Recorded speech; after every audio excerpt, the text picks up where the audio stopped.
Hey guys, how's it going and welcome back. So how do you make your guitar frets last longer? Well, you have to have a light touch to start with. Now, a lot of people think that acoustic guitars you have to press a lot harder on. Well, that would also depend about how high the action happens to be, how far you got to go down, which adds more and more pressure, and you tend to get into the habit of the death grip, okay? So you're choking the hell out of the neck, you're squeezing really hard, and yeah, you get cabbage patch calluses for one, your fingers get sore, you can't play for 10 hours straight because why? You're in so much freaking pain. This also deters a lot of beginners and makes them quit playing guitar because of an improperly set up guitar, okay? Now, granted, there are companies like Martin and a few others that actually send their guitars out with a higher action because there are some people who prefer a higher action. However, the problem with a high action is just that. You are gonna get into a habit of squeezing a lot more distance, which means you're pushing harder on the strings because they're under tension. There's a lot of tension on strings. Regardless of the gauge, there's still a lot of tension between the headstock and the bridge, right? And the more tension there is, the harder things are going to be to push down on, especially when your action or string height is higher from the top of your frets. So the bottom of your string to the top of your frets, that's where the action height is set. Now, setting the relief in your neck is totally different, okay? That's a different setup altogether, but you need to have your strings lower, okay? Now, I'm not saying you have to go to subterranean low levels because there's a lot of guitars, especially acoustics, that cannot handle going that low. But one thing you will commonly see is that electric guitars, not only do they use thinner strings, but they're also under a lot less tension, and they tend to have their action set fairly low, okay? And again, there are people who will want a higher action, but this is gonna go against you, okay? Now, I've been playing for over 40 years. Now, that's knowing what I've been doing previous to that since it's a little wee kid. So I've got close to 50 years in on this. Oh my gosh, I'm getting freaking old. Anyways, you know, I used to do the death grip regardless of the height of the strings. But of course, as a kid, you don't know any better. Now, it didn't deter me. I had a natural love for guitar from the beginning, but I did have the callus issue. I had, you know, frets that were getting literally destroyed, okay? I mean, you wear them out really quick when you're death gripping, right? And, you know, my acoustics all had 1254s at that time. You know, my electrics always had 942s on them because back in that time frame, I didn't have any guitars that had or required 10 gauge strings, so a 1046 or whatever. But one of the things I learned from this, well, actually several things I learned. The lower action means even on the acoustic, you don't have to put hardly any pressure. Kind of like an electric, you wouldn't put the pressure on one that's already got a low action. So if you lowered the action even a little bit on your acoustic, it's gonna make a huge difference. Then you gotta retrain yourself to have a lighter touch. And one of the things I teach my students is the light touch. So I just tell them, start with just touching the string and just plucking it, and then start pushing down until that string rings out really good. You can actually hit the string fairly hard and it rings out and doesn't buzz. Now the big thing about buzz too that you gotta watch is when you're lowering your strings, the angle is kind of funky on guitars because it's very low here, but it's always going to be a lot higher up in this area, okay, in the higher end. So you got to kind of equalize that out to a certain point, but you'll never get it all the way straight across exactly the same. So just the nature of guitars, right? But if you have the lighter touch capability going on, your frets are going to last you years longer before they'll ever have to be redressed, okay? Or even replaced, especially if they're really punked out bad, okay? Now, that's pretty serious, you know, destroying of frets, okay? I've seen players that they've got regular everyday frets, just like whatever comes on a Taylor guitar, for example, okay? Or a Martin or whatever. But because they have a light touch and their action is set lower, you know, they can play for hours and hours and hours, and they don't have cabbage patch calluses. even if you look at my fingers close up, you can still see my fingerprints. Okay, now I can sit here and I can play for hours and hours and hours and hours until I just drop because I can't stay awake anymore. And I don't get pain, I don't get discomfort. And my guitar, also, you're going to be playing in tune for a change. Because when you're death gripping, you're playing out of tune. Because if you press down on a string just to where it needs to be, you look at that string underneath your finger, it's not even touching the fretboard, okay? So, but when you press hard, you get closer and closer to that fretboard. But as you press harder, you start to play out of pitch or out of tune, which also knocks your guitar out of tune as well at the same time when you're doing this, and it's destroying your frets. So your solution is only to see what you can do is to take your guitar into a professional and have them professionally set up the action as low as they can take it without any buzzing anywhere along the neck, because that's one thing you don't want. You don't want that buzz. Like there's always some spots on a guitar where there's kind of a natural buzz, no matter how good the fretwork and setup it is. There's a little teeny smidge of it. But what you don't want is, smacking into another fret, okay? And I'm a fairly aggressive player, and I use, what is this thing? I think it's like a 53 or something. Yeah, it's a 53.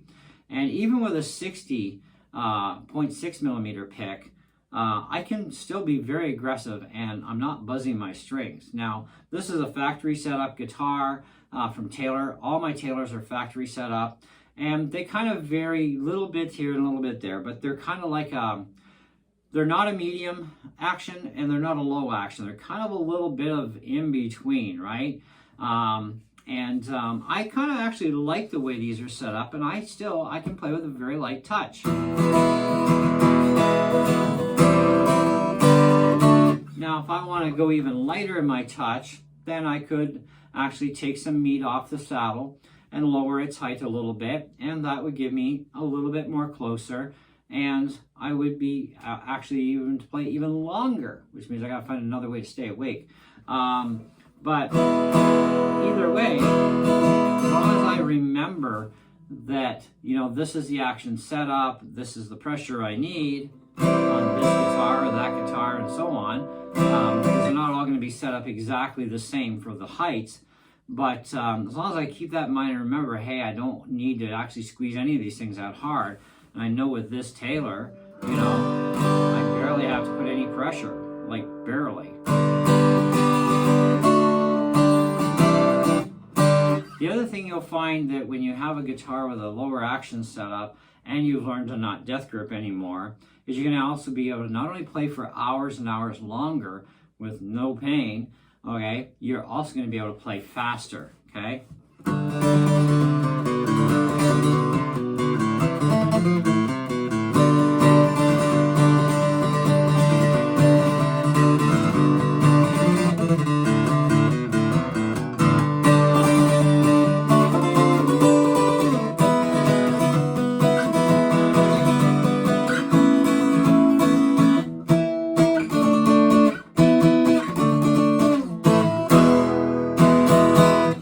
Bar chording, that's where you want to get your action set up where you don't have to grip things as hard.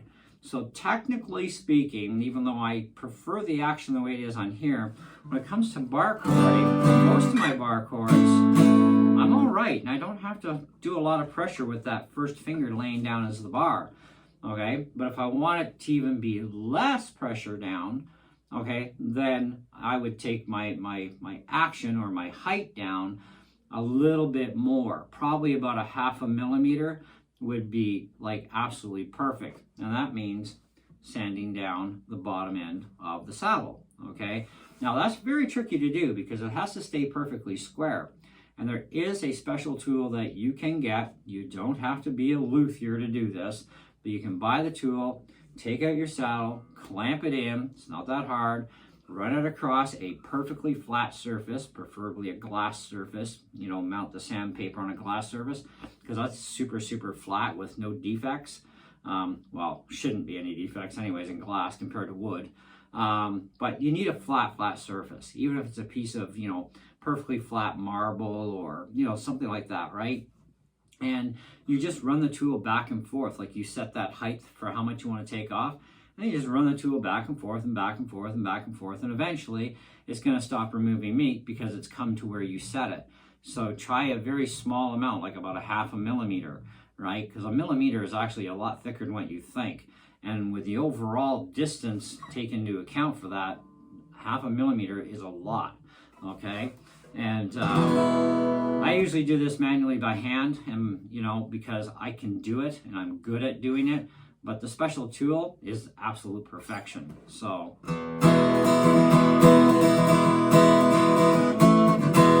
but being able to play longer time, that's a bonus, right? Especially if you're doing gigs, right? Gig could be 2, 3 hours, 4 hours long.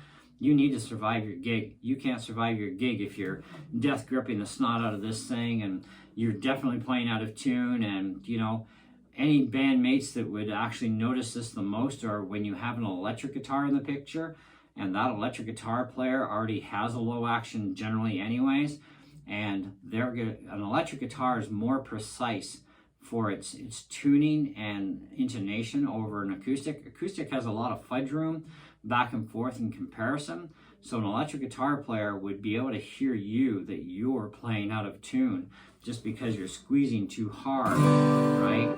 But even an acoustic player would hear you if their guitar is set up absolutely perfect and they know how to do the light touch, and they would even notice you, right? So it's a bit of retraining. It's bad habits. It took me a long time to break the habit of death gripping. Right now I'm kind of in between death grip and light grip on my right-handed tailor, because I'm teaching myself right-handed, right? And I'm a left-handed player normally. So I've got already, that habit, because it's like, oh, I'm just a beginner, and I know, and I'm trying my hardest to have the lighter touch, but it's a little bit different right-handed for me, so I'm in that learning process, okay? So, but for left-handed, I'm fine. But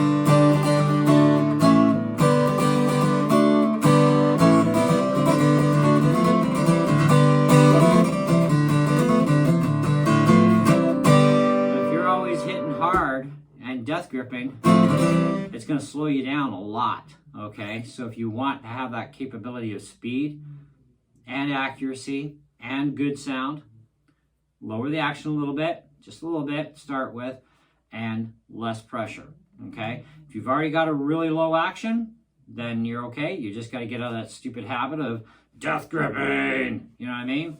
So